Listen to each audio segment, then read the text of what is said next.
You're listening to the Zoe Turner Podcast, business and mindset conversations that will help you move from fear and uncertainty to development and growth so that you can crush both life and business. Please welcome your host, Zoe Turner. Today I'm speaking with extreme adventurer Ryan Pyle. Ryan is the host and producer of Extreme Treks and Extreme Rides. Welcome to the podcast today, Ryan. Thank you so much for having me. Tell us why you're in Dubai. I live in Dubai, and it's been a wonderful place to live. I think originally when I came here in Dubai in 2018, it was more of like a hub for my travels. It was an easy place to get out to the far fetches of the world to make my TV shows. And then obviously now with the world having changed, we're all just kind of sitting here stuck. So it's been a good place to be stuck, actually. It's been more open and more easy to get around than most places. It is a great place to kind of situate yourself if you enjoy traveling. Tell us a little bit about your journey, Ryan. My life journey? About your journey to having your own TV show and showcasing your amazing adventures. Like, how did this come about? So I grew up in Toronto, Canada, and, it was a wonderful place to live and grow up. And then I went to the University of Toronto, which was very multicultural and very interesting. Learned a lot there. And throughout the whole time I was playing basketball. So I was a university level athlete, which was also great. But one of the things about being like a university level athlete is you don't have a lot of time for hobbies. So it wasn't until kind of I started to realize that my basketball career was going to end at the end of university. I wasn't going to be able to go on and play professional, that I started looking for other things to do. And at university, I was taking some classes on an introduction to modern China. And then the introduction to modern China led to another class about China and another class about China. And then I just went, wow, there's this whole world that I don't know anything about. So then when I graduated from university, I just went to China. I didn't know anyone in China. I didn't speak Chinese. I didn't have a job. I just felt like this is something was happening there, and I wanted to be a part of that. And the energy there was exciting. This was like 2001. So it was a life-changing move because I ended up spending 18 years there. I knew I wanted to be a storyteller right away because when I first went to China, I went as a tourist and I was traveling around to see if I liked it. And then I went home, and then a few weeks later, I moved back permanently. And I knew that I just wanted to tell stories about China. So there, the storytelling element of my, the next phase of my life was happening. And so I worked for some local magazines in China, and then I worked for some international newspapers and magazines, and then I got in with the New York Times, and then I was basically a journalist for 10 years. So I got to cover China from 2002 to 2012, which was really an exciting time. When you say you got to cover China, what aspect of China? Was it political? Everything. I mean, we did stories about growth. We did stories about wealth. We did stories about poverty. We did stories about natural disasters. We did the Olympics. Avian flu, pig flu, minority peoples, travel. Every week we were out covering a different element of what China was and what it was becoming. It was incredibly exciting, and it gave me insight into how countries, rapidly develop and the growing pains that come with that. And it was beautiful. And then in 2008, 2009, we had the financial crisis, and that really wiped out the publishing industry. So that led to kind of the end of my print journalism career. But I still loved traveling and meeting people and telling stories. So I decided to then make television. And I didn't know how to do that. And I felt like, well, because I had been working for the New York Times and all these big newspapers and magazines, that it should be easy to make a transition like that.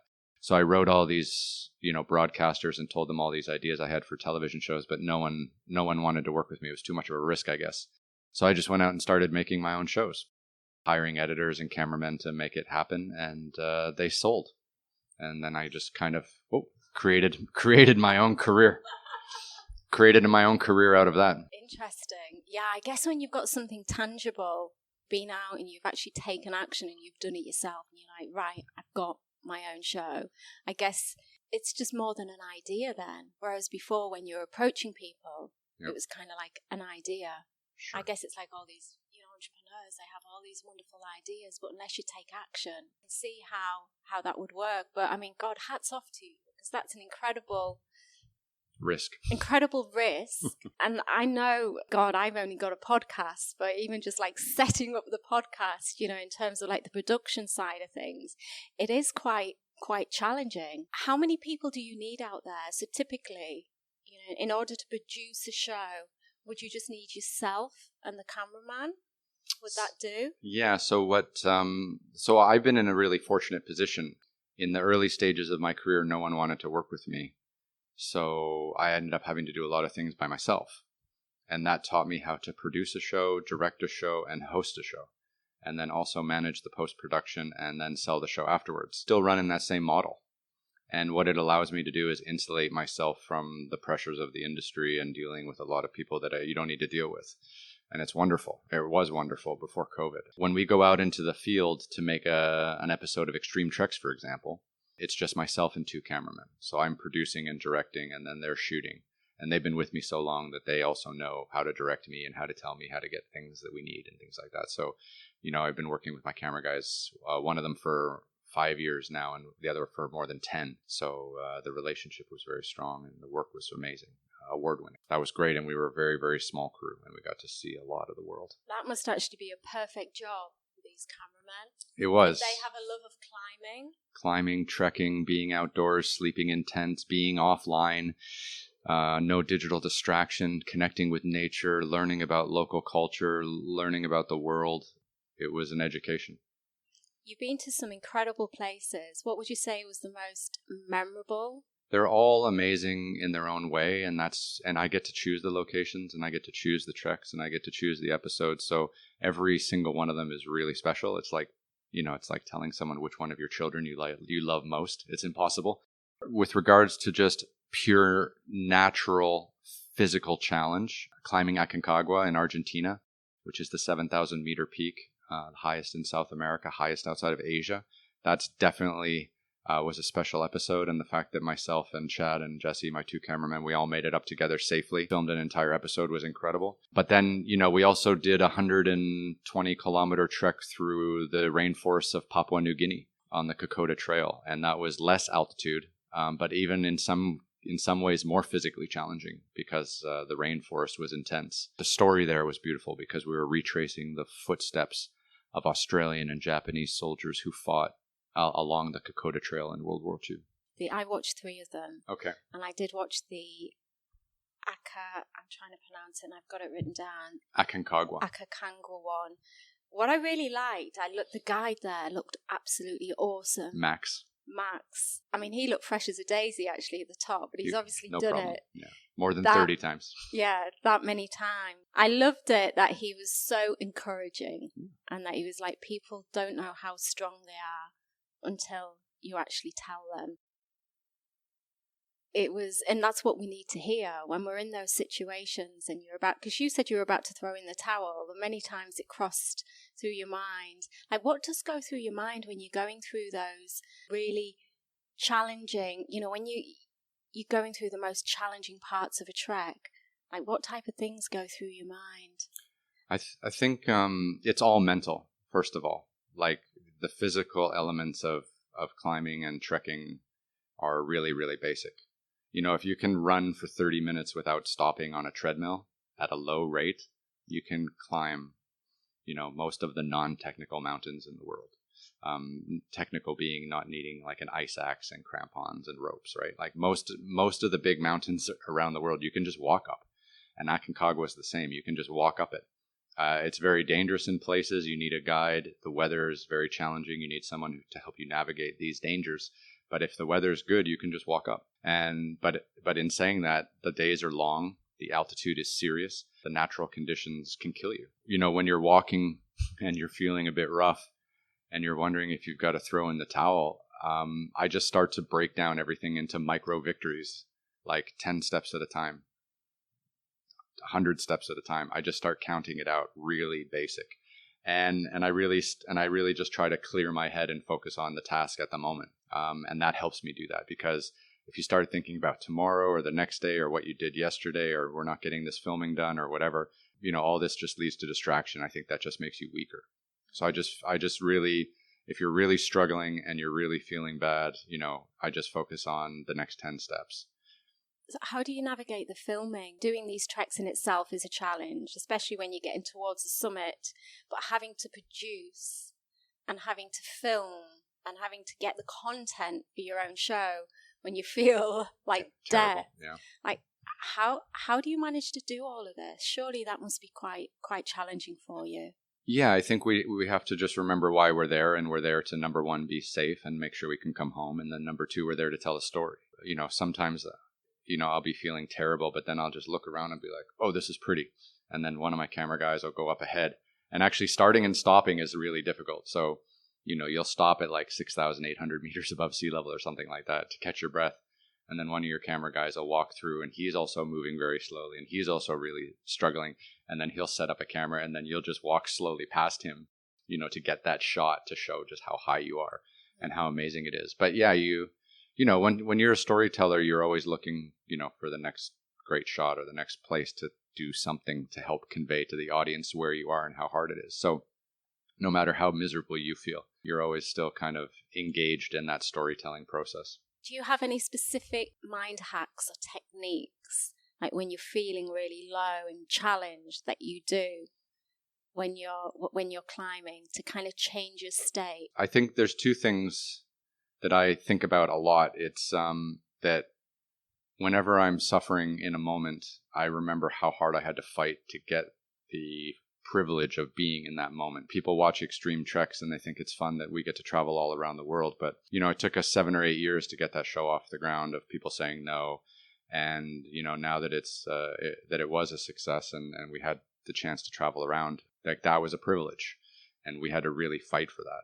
So I try to remind myself, on a daily basis, how lucky I am to be out there suffering. Gratitude. Exactly. And then the other thing is just breaking down the day, one day at a time, 1 hour at a time, one climb at a time, and really just trying to break the day into like mini victories, because I think you can be overwhelmed by large tasks, like climbing a 7,000 meter mountain or walking 120 kilometers through the jungle. But if you can just break it down to doing an hour and feeling good about it, and feeling positive, or breaking it down into just the next 100 steps of having to climb something that's really steep, and then taking a little break, and then pumping yourself up, and then getting ready for the next 100 steps. I just feel like breaking these things down into little micro tasks is a good way to keep your momentum and your emotions high. What do you fear in life? I value freedom of movement more than pretty much anything. And I moved from Canada to China. I got to travel around China with absolute freedom, telling stories. And then I got a chance to make television and literally travel the world. I mean, in 2 years of filming all around the world for BBC, we filmed in Tanzania, Morocco, China, the USA, Peru, Nepal, Italy, Oman, Russia, Iceland, Laos, Papua New Guinea, Bolivia, Argentina, Jordan, and Uganda. So that was in a 24-month period. Dream come true. And, you get addicted to that lifestyle. And I was addicted. It's a drug. Landing someplace new, different smell, different people, different food, different culture, different altitude, different weather, new experience, how to tell the story, how to convey this to the audience. Where's the problem? What's the new task? I was living the life. It was incredible. And that freedom of movement was something I cherished a lot. I love speaking to endurance athletes because I've done a lot of endurance myself in the past. Marathons, ultras, Ironman. Well, I'll make that sound better than it is. Half Ironman. But it's still, it's still endurance. It's not like a 10K run. So I've done a fair bit of endurance, and I love like the mental challenge. And I think when we were talking, because you and I went climbing a couple of weeks ago, there was a group of us that went climbing, and we were talking about the mental aspect. There's only so much of it's physical, but most of it is mental. I was at an event a couple of years ago, and this lady said to me, she was one of the organizers at the event, we were having lunch, we were talking about sport, and I think I must have been talking about, I don't know, some of the crazy stuff I was doing. And she made this comment about endurance athletes having like emotional problems and mental health problems. At the time, I was a little bit taken back because I'd never really done any research into that. And I almost felt like she was being critical towards me. And she looked like, I mean, she may have been an endurance athlete, but she certainly didn't look like an athlete in any way. So I wasn't quite sure where that was coming from. I started thinking about it, and I started thinking about, when you're doing kind of endurance and you're just training, the fact is you're physically tiring your body out. And when your body's physically tired, you can't really think. You don't think. Okay, I'm not sure if I'm explaining this very well, but I know from a personal perspective, like for many, many years, my life was just like exercise, exercise, exercise. So when I got into bed on a night, I was just physically exhausted. And I didn't really have time to think about any issues that I might have had going on in my life or any emotional pain or anything like that. So my question to you is, do you feel that endurance masks emotional pain? Absolutely. And I think going out and doing these trips all around the world, it actually makes you more aware. You're way more aware of yourself because you're spending more time with yourself. You're learning more about yourself. Then you're educating yourself about the country and the people and the culture you're in. So you humble yourself with the idea that, you're not as smart as you are, and look at these people living this way for so many years, and you understand their way of life and their culture. And then when you come back to whatever the normal world is that you live in, you're heightened. You're not bothered at all by the things that other people are bothered by. You're not bothered by petty emotion. You're not bothered by domestic politics because you live on a plane and you travel the world. You're not, all these conversations just fly right over you or right below you, and you don't care at all. And then you're right. The exhaustion, allows you to just slide through any pain. Because all you're doing is getting ready for the next journey or the next adventure. I guess the point I'm making, is that a good thing? Because for some people that have, say, pain and they have issues to work through, isn't it like just putting a sticky plaster over the wound? No, I feel like you're solving the problem by going out and doing these things. So, I mean, I think I value my sanity, and I would say that over the years, my travel, my experiences abroad, my extreme adventures have allowed me to maintain a level of sanity that I might not have been able to achieve had I been in a city bombarded by the news, media, and the everyday problems that everyone seems to have to deal with. I don't think I'm well suited for that existence. I think for me, the adventure treks and the extreme adventures and stuff like this, it is meditative. And I feel like I deal with more of my problems out there than I will ever deal with in the city.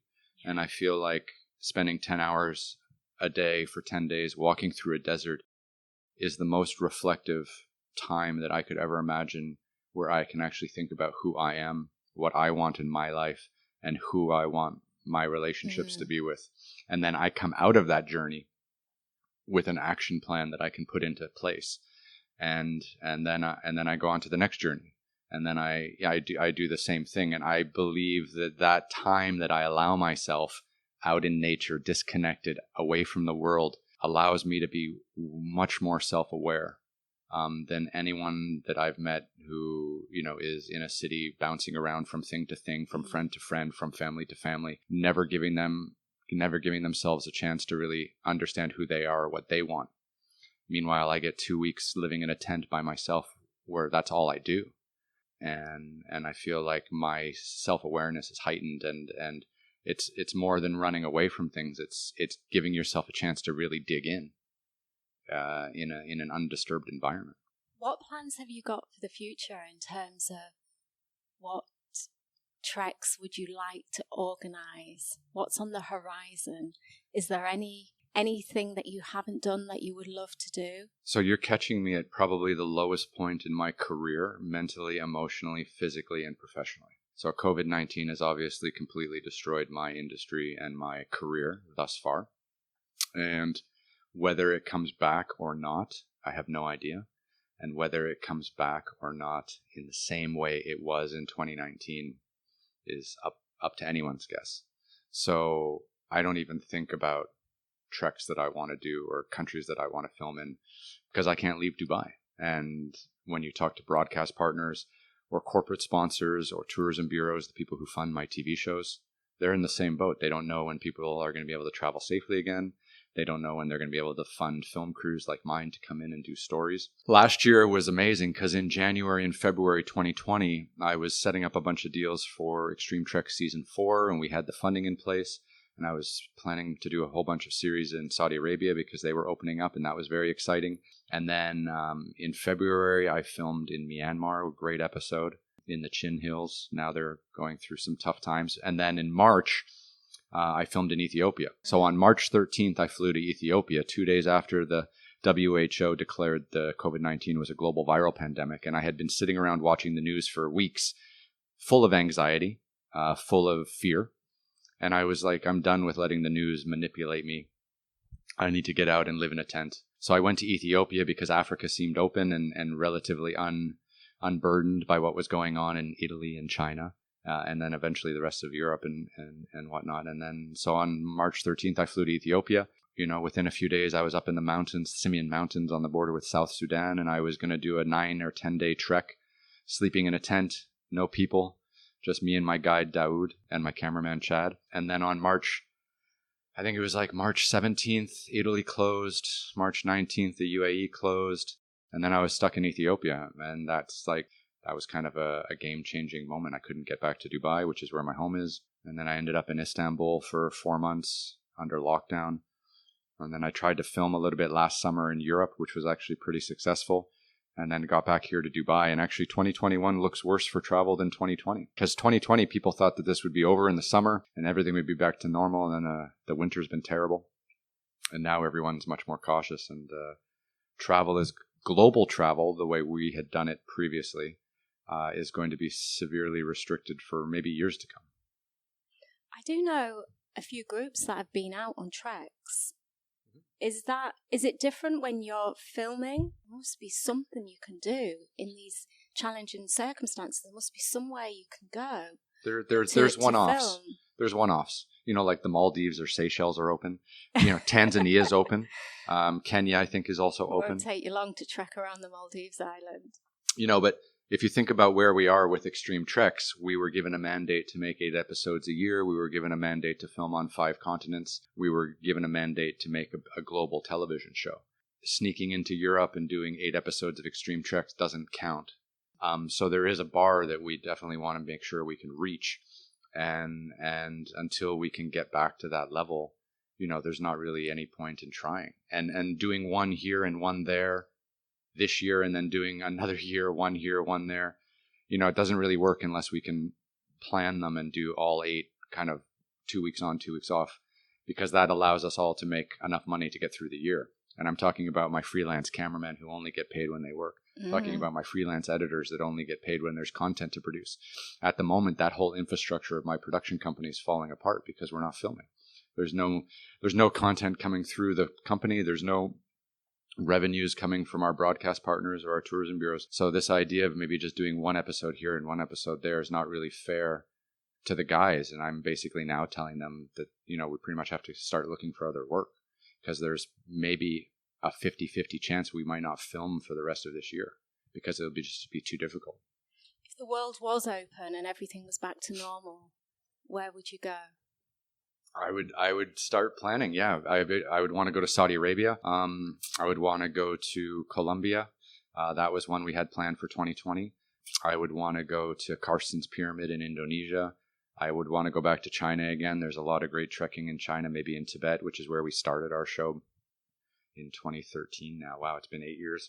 Extreme Treks. We did our first pilot season in Tibet. We did 4 episodes all around these sacred mountains in Tibet. I'd love to go back and revisit that. Maybe Georgia or Azerbaijan could be interesting.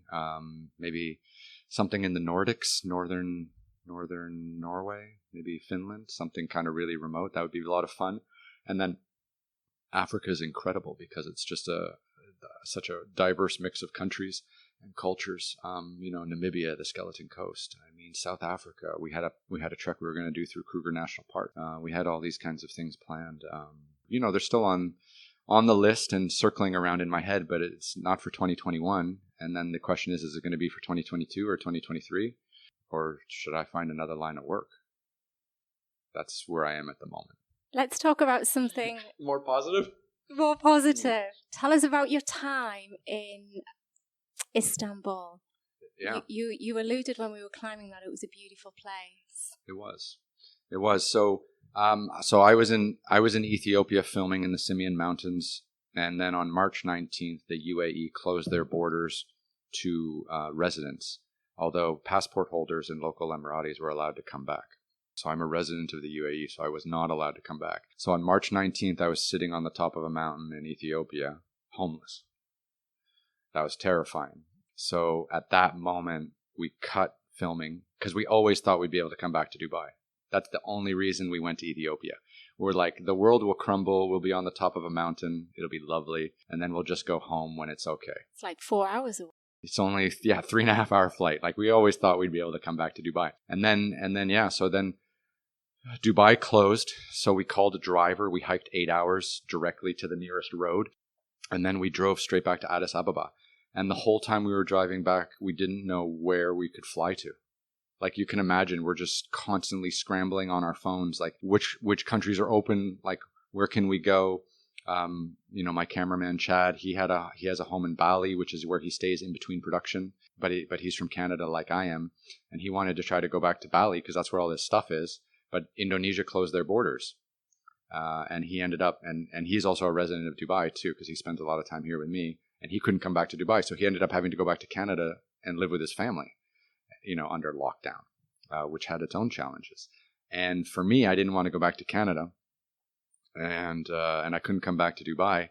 So, at the 20th, at the last moment, Turkey was still open for international travelers, and I thought that I had a few projects in Saudi Arabia. I wanted to stay in the region. I wanted to stay within the same time zone, roughly as the UAE, because I was still trying to do a lot of work, and I naively thought that this would just be a 2 or 3 week thing. So I went into Istanbul, and I exited Ethiopia the day before they closed the airport, and I got into Istanbul the day Turkey closed their borders. And then I was in Istanbul, and I stayed at a hotel. I checked into a hotel, and I was the only guest in the hotel. There were about 200 rooms. And then after 3 days, they're like, sir, if you wouldn't mind, we're going to close up the hotel. And I was like, I fully understand. And then I moved over to the Hilton Bosphorus, which stays open no matter what, even through revolutions. That they were very proud of that. And then I was at the Hilton Bosphorus for 6 weeks. 2 weeks, I would book 2 weeks because everyone said this was going to be a 2 week problem, 2 week problem. And then after 3 rounds of 2 weeks, I was like, this is going to be months. So I rented an apartment in Istanbul, and I just rode this out. And one of the great things that happened to me in Istanbul was after about 2 weeks of drinking and watching everything on Netflix, after my little world had crumbled, I was sitting out on my balcony one night having a drink, watching the sunset, and I could hear this little kitten crying.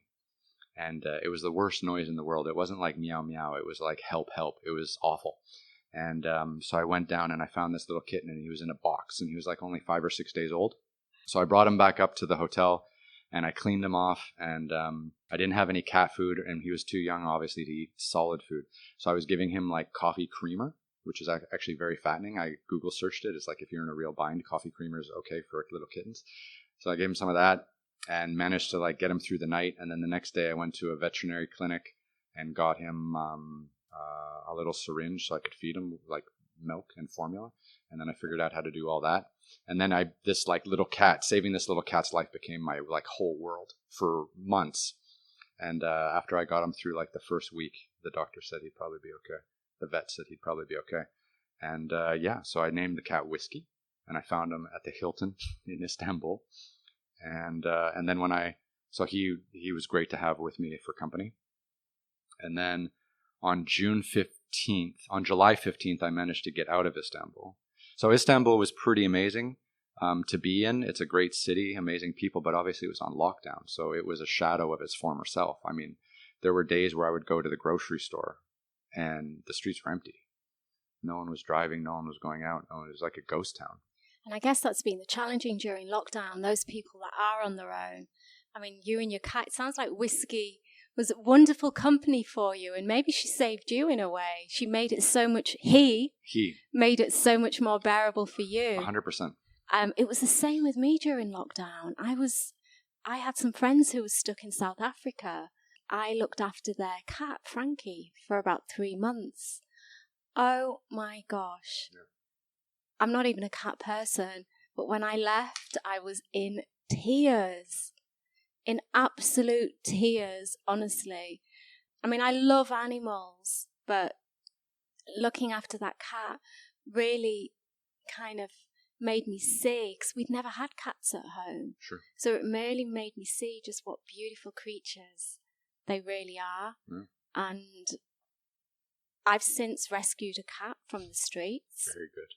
It's near the running track in Dubai. Yes. I was feeding it for 5 weeks. Like, I would literally, like, my running game was just amazing because I was going back and just doing loads of running. And then, you know, when they just look at you with those little eyes, sure. They just look at you like that, don't they? Yeah. And it really tugs at your heartstrings. It does. And she would run towards me, she would sit on my knee, and then one day she was sat on my knee in the park. She lived in a bush in the park. Mm-hmm. She was sat in my knee, and I was just giving her a little hug. I'd been feeding her for about 5 weeks. She knew who I was, and then she just looked at me with those little eyes. And I just looked down at her and I said, I promise I'm going to find you a home. Sure. And I verbally made that, I'm welling up just thinking about it. And I knew I couldn't take her. I would have taken her if I could, but I couldn't. No. I won't go into the details, but I just wasn't in the situation to be able even to take her home with me. Sure. Then there came a point where I could. Where I was, I could take her back, but only temporarily.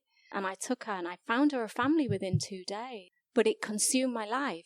I found her a family about 40 minutes away from where I lived and where she lived, in the bush in the park. A British family. Unfortunately, on the second day, they let her out into the garden, despite being told not to. Sure. Because kittens you're supposed to keep inside until they become, because the creatures of habit, yeah? Until they become familiar with the surroundings. Anyway, she jumped the wall and that was it. She was gone. Oh, wow. Literally the second day. That's too bad. That's terrifying. Yeah. Yeah. We finally located her and she was quite far away. Mm-hmm. And she was living in a bush in the middle of a road. Oh, wow. Like a dual carriageway. Jeez. So I went every day and fed her. Sometime I just thought she would come to me and I'd be able to scoop her up in my arms and take her back. But she was rattled. But she was so frightened. Like, she knew I was there and she was allowing me to feed and she recognized my voice. But whenever I tried to get near her, she just ran away. Mm-hmm. Being completely inexperienced in kitten catching or cat catching, I didn't even realize traps existed. Right. Until after about 5 days of having zero sleep and it literally just taking over my life, right. I had this thought, there must be a way, and I Googled cat trap. Anyway, next day I went up with a cat trap. I literally got her, because I knew where she was. She was coming out to feed, and I got her and took her back with me, placed her back where she is. But my God, letting go of that kitten, even now, like, I just look at photos and videos and tears come to my eyes. It was the hardest thing, actually letting go of her. Whiskey's been traveling with you, like, all over the world. Yeah, so... And how does that work? Does she not get frightened? Does she not run off? Doesn't run off. I have a leash harness. So for 4 months in Istanbul, I made it like my mission to make sure Whiskey came outside every day with me. So I had a jacket with a hood. And he would actually sit in the hood because he was tiny. He could fit in my hand. So I would just put him in the hood and I had a little leash on him and I would hold the leash just in case he like fell asleep and fell out of the hood, which he did a few times. I could catch him. But he came out with me. He came to the grocery store. He came to the pharmacy. In Istanbul, there was a coffee shop which was serving takeaway only. I made sure I went there every day just to like get out and meet other people, even though like they were behind the glass and, giving coffee through the thing. At least I was out. And I just brought whiskey with me everywhere. So every day we went out of the house. Every day I put on the little leash. He got used to it. He would even purr when I would put the leash on, because he knew he was going to go out and he didn't like staying at home alone. And then he got really used to being outside and being inside and being on the leash. And then as I was in Istanbul, it started looking like, Europe was going to try to open up in the summer. So I started reorganizing my camera crew and the broadcasters and all the people we work with to filming in Europe. I got into Istanbul on March the 21st at 7 a.m. on a direct flight out of Addis Ababa. And then I was in Istanbul until July 15th. And I flew to Slovenia, Ljubljana, which was the only country in the EU that was open to flights from Turkey. Because I am not an EU passport holder or an EU resident, so tourists were kind of not allowed in, just like they are now, actually. So I was able to get into Ljubljana, and then when I got in there, I took a COVID test and I was negative. And then from there, I drove through Italy and then into Switzerland, because on August 1st, I was set to walk across Switzerland and film. And we walked across Switzerland. We did 380 kilometers in 20 days along the Via Alpina from Vaduz in Liechtenstein all the way to Montreux on Lake Geneva for an episode of Extreme Treks, which was incredible. So that was always my goal, was getting out of Istanbul and getting into Switzerland to do that episode. And then from there, we were able to travel around and film in other parts of Europe for most of the summer. So it almost felt normal. But then November came around and everything got locked down, and then we came back to Dubai. But Whiskey was with us the whole time. So we got out of Istanbul, so he was great on the plane. You can take him as cabin baggage, and he fell asleep on the plane in my lap, and that was fine. And then he loves cars and driving, and we drove all around Europe with him, and he's great. And he became like a crew cat, and all the camera guys really loved him and loved spending time with him as well. And he just kind of lapped it all up. So Whiskey has been to Istanbul, Slovenia, Italy, Switzerland, Germany, Poland, Malta, Croatia, and Montenegro, and now the United Arab Emirates. Wow, such a well-travelled kitty. Not bad, yeah. I know, amazing. She's been to more places. He's been to more places than I have. Yeah. Almost. So we'll see how the next few months or years play out, but we'll see how travel is. We'll see how travel opens up. So I'm assuming when you're outside with Whiskey, you only let him out on the leash. Only, yes. So you don't let him. No, not at all. That would be crazy, right? I think so. Yeah. Yeah. Because I enjoy his company, and I think he enjoys mine. He likes being fed. He likes the comforts of home. But I wouldn't let him out at all, because he has no idea. Cars, roads, other animals. He's quite sheltered. But he does love going out on his leash, because I have this little bag, and he sticks his head out and watches everything as we go around. But he's definitely on a leash, yeah. So interesting that's all he's ever known, and he's taken to it really well. Yeah. Because there's that assumption that I alluded to earlier, that cats are a creature of habit. Mm-hmm. They like to be in the same place. They like routine. Mm-hmm. If that's all you've ever had, then that's all you're ever going to know. Sure. But, it just goes to show that you can do the unthinkable, really. Yeah, I mean, they adapt really, really well to it. They do, yeah. So I have this bag that goes over my shoulder, and he sits in the bag, and I put the bag on my chest, basically, and I have one of those little e-scooters, and I ride around downtown Dubai, and he actually and I use this little leash to tag him to lock him into the bag, so he can't jump out of the bag, but he can put his hands up on the bag or on the scooter even, and just watch everything go by, and he loves it.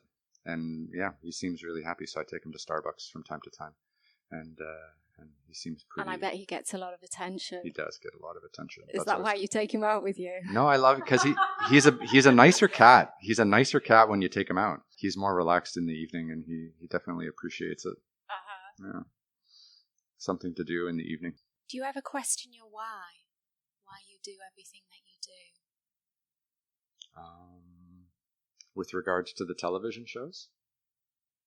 Or just anything in life? I guess anything, yeah. I don't really question what I do. I just try to make sure I do it If I have an idea, I make sure I execute it. And then, because I hate having ideas and then not doing them. And I hate having like what ifs. And I hate having like, oh, I should have done. That drives me crazy. So if I have an idea, I'll just do it. And then if it's right or wrong, I'll know. And then I'll make adjustments as we move forward. But having a great idea and then not doing it is the worst thing in the world. So I don't usually question the why. I just make sure that I complete the action and then assess afterwards. I love those logical thought processes. Yeah. I don't know if it's just me, but being a woman, I think we tend to be more emotional, Mm-hmm. whereas men are just more logical. Where sometimes for a woman, it would probably maybe take them hours to answer that question. You know what I mean? And Sure. then it's just bang, bang, bang. Sometimes I wish I had a man's brain so I could think like that. I think the goal of life is to learn, right? I mean, every day we want to learn as much as we can. We want to meet new people. We want to try new things. We want to eat new food. We want to, the goal is to learn as much as possible. And the only way you learn is by pushing up against life. If you want to sit in your home every day and try not to die because of fear of going outside, of fear of meeting people, of fear of taking risks or whatever, you're never going to learn anything about yourself or the world around you. The only way you learn is by pushing up against life. And that causes friction, and that's where the risk comes in. And then that's also where the reward comes in. So every day you have to try to push up against something in order to get something out of life. And that's just what I've learned. And, I tried to do that with television. We tried to pick the most exotic places, the hardest to get to places, the most amazing locations. That was how we did that. And that was kind of how I pushed forward in my career. You're constantly being pushed outside of your comfort zone when you're traveling. Every day. And when you're filming. Do you feel that helps you navigate your way through life in general? Of course, because every problem that you have to deal with in the city fails to compare to any problem you have to deal with out in the wild. Living like I mentioned this earlier, I spent 2 weeks a month living in a tent, filming in remote places, doing these amazing extreme adventures. It made me a better person, and it made me able to deal with everyday life in a so much more thoughtful way, because nothing rattles me. I would come back to the city and people are like, oh, this person at work's bothering me, or oh, my landlord said this, or my friend didn't invite me. I don't care. All of that stuff just slides right off me. I sleep so well at night. I try to treat my friends with great respect. I try to stay connected to my loved ones and family members, but they know who I am, and they know what makes me tick, and they know what makes me happy. And the rest of life can just slide right off. And that's great. And I think when you can get to the point in life where you can do that, where you're not getting absorbed and taken in by all the drama. Negative energy. And the negative energy. Terrible. And the news reports. Awful. Like you were saying about COVID, I know very early on, like many of us, I think we were consumed with watching the news, like I was too. After a few days, I was just like, that's it, no more. I stopped watching the news. Stopped watching the news. It's like 2 days after I landed in Istanbul in March, I stopped watching the news. Anyone around me, including the news media, that tries to generate some emotion out of me, I cut off right away. Because it's all negative and it's not helpful. People who poke you or twist you to get some kind of rise out of you, the same way advertising and every media around us does, I cut it off right away. It's so unhealthy. Yeah, I mute everything on social media, and I pretty much just use it as a one-way tool to let people know what I'm doing. And then if people comment on my page, I'll respond. But I don't go actively looking at other people's posts, because most of it's garbage. And if you're living in a world where you're trying to filter out garbage, then social media is the best place to start filtering. 100%. What advice, Ryan, would you give for somebody who has a story to share? They've got a great story, a great idea. What would you say to them? That never let anyone tell you shouldn't share that story, and realize that in order for you to share that story, there will be some blood, sweat, and tears, and no one will probably support you if it's your first story. So get ready to do it by yourself, and then use that as leverage and gunpowder, gunpowder to get, something explosive for the next story you want to tell. Because people who have great ideas, if it's your first one, no one will believe in you. So, and if you don't do it, you're never going to get to number 2 or number 3 or number 4 or number 5. We filmed Extreme Treks, we did it self-funded. Actually, we've done them all self-funded. But the first season, we didn't even have a broadcaster lined up. We just went out and did them because we thought they were a good idea, and we thought they'd be visual, and we'd be talking about culture and people and ways of life and nature in a unique and interesting way that people hadn't done before. So we had to fund the whole thing ourselves, and then eventually we got it sold. And now we've made more than 25 episodes. So, just because someone doesn't want to support you doesn't mean it's not a good idea. And actually, I've now come to the conclusion that the more people tell me no, the better an idea I think it is. Because if it's out of most people's risk tolerance, that means it's a damn good idea, and I need to follow this through immediately. That's fantastic. Thank you for that. If you would like to watch any of Ryan's shows, they can see them on... So they're on Amazon Prime in the USA, the UK, and Germany. They're on Vimeo. You can catch snippets on my YouTube channel. And of course, you can always follow me on Instagram at Ryan Pyle, which is just RyanPyle.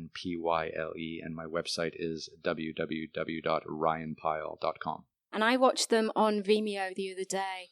And if there's any of you guys out there that have been through all Netflix and you're wondering what else to watch, I would definitely, you want to watch something a little bit different, a little bit exciting, I definitely recommend these to you. I was addicted to them, and I'm sure that you will love them too. Ryan, thank you for being an amazing guest today. Thank you for having me.